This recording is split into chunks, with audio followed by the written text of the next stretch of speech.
this is Kelly Sadler, and this is Politically Unstable. Today, I'm joined with Carla Sands, who is the Vice Chair for the Center for Energy and Environment at AFPI. Carla, welcome.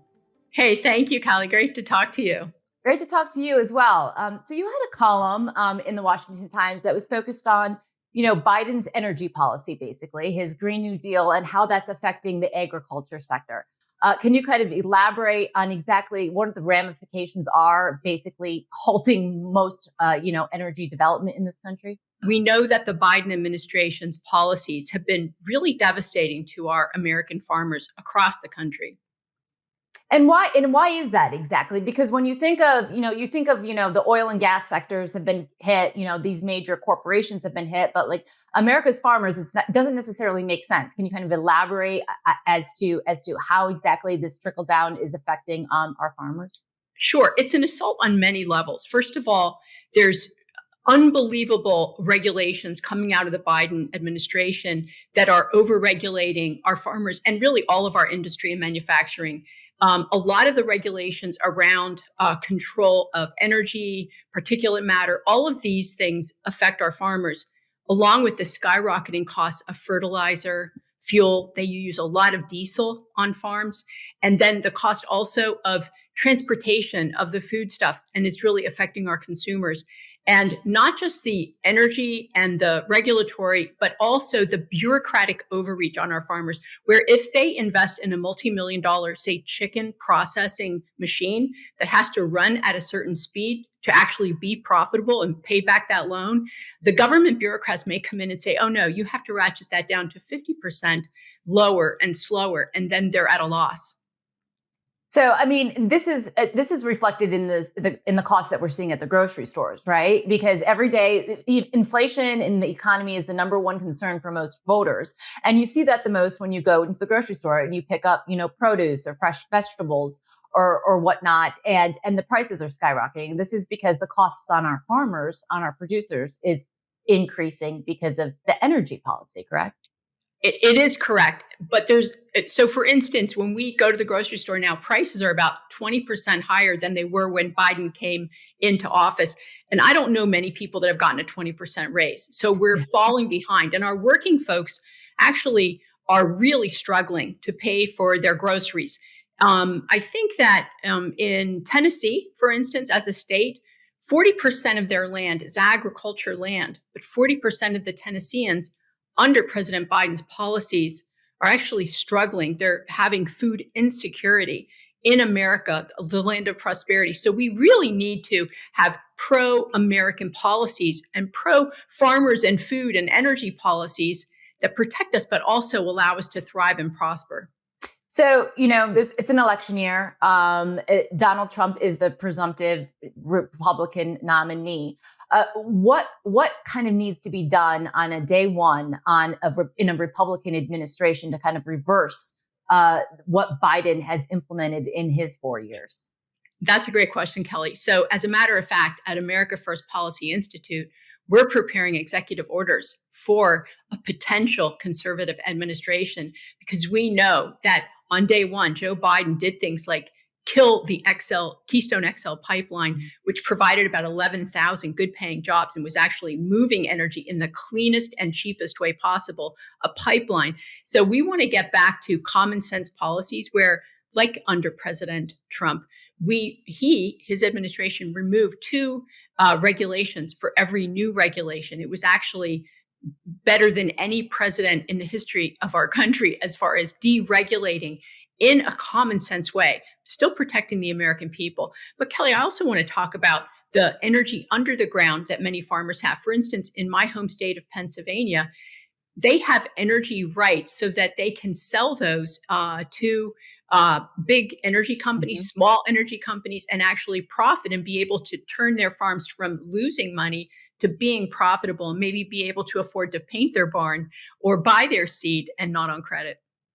Yeah. And, one of the things that's interesting in your home state of Pennsylvania is, Josh Shapiro is the governor. It's a Democrat. You have two Democratic senators. However, they've all come out against Biden's pause on LNG permitting and exporting, basically because the farmers are leasing their land that they're not using to grow for agriculture to these companies and are profiting that way, and it's keeping them afloat. And so there's a lot of uh, unintended consequences to kind of his Green New Deal.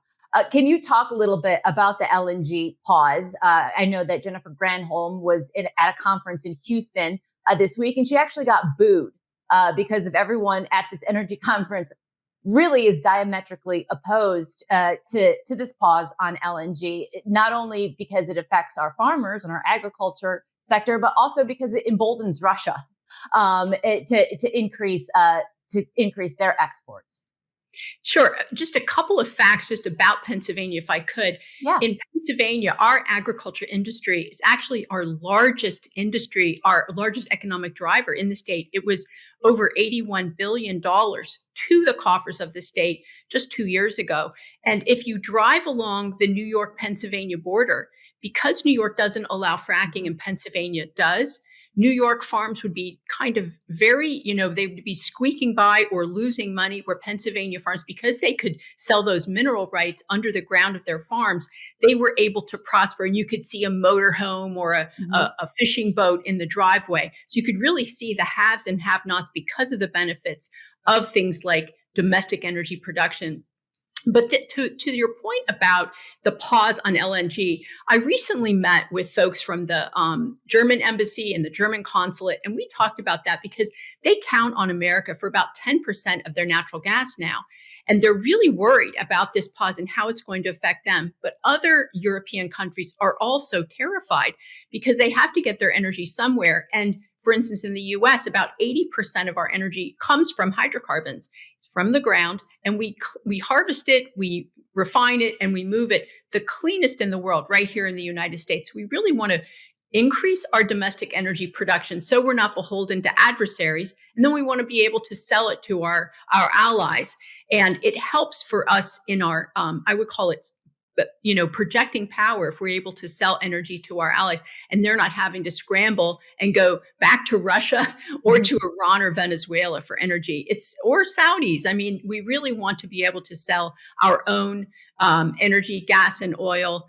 New England, when Russia invaded Ukraine, was actually getting their gas and oil from Russia, not from their neighbors, Pennsylvania, because we're not allowed to send pipelines through New York. Just as a weird aside. No, I mean that's interesting because I'm from upstate New York, and my uncle owns a farm, and it's like in the Binghamton area, so it's right at the border. You're talking about with Pennsylvania, and Larry Kudlow discussed this a few years ago. He was like, it's like East and West Berlin across the border. You see the farmers in upstate New York are basically underwater and just looking across state lines at the abundance that, fracking and LNG has provided for Pennsylvania. So that's very, very true. But I mean, there's state politics involved there as well as federal politics. But overall, I mean, what would you say, as the vice chair, of energy, like what U.S. energy, us domestically producing energy is cleaner for the environment, correct? Than all these other nation states doing it. So in achieving like the Green New Deal or achieving a cleaner environment, actually the U.S. should play a major role in this, no? Well, we should, but we don't want anti-human energy policies. We don't want net zero is actually, I mean, you and I are breathing out carbon dioxide. Net zero I don't think includes many people. So we don't want deindustrialization of the West. And that's really the train that we're on, both Western Europe and the US, not Russia, not China, not India mostly, but the US and Western Europe. And so we want to get back to common sense policies. I hope our European allies will begin to revisit things like fracking. Liz Truss tried it in the UK, you remember, when she was briefly prime minister. And we need our allies to be energy secure. It's part of national security and economic security. So you're right. We need more energy, not less. In fact, we're going to need about 50 million barrels more just in a couple of decades. And we are not on track for that. We're actually decommissioning plants and lowering our energy capabilities under the Biden administration, the opposite of what happened under the America First administration of President Trump.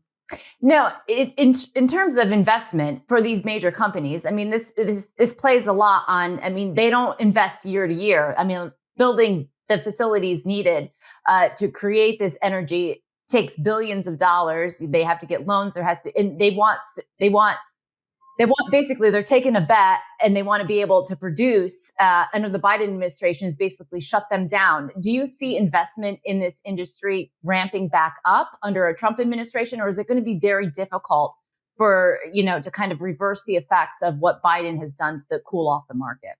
Well, Kelly, certainly John Kerry has said that it's so baked in now, it'd be very hard to reverse. He's talked about how there won't be more oil and natural gas exploration within the next 5-8 years. He's literally saying a very short timeline. And so that will really chill the ability of companies to risk capital to build out refineries and pipelines, which pipelines are almost impossible to put in now in the US because of these regulations and lawsuits.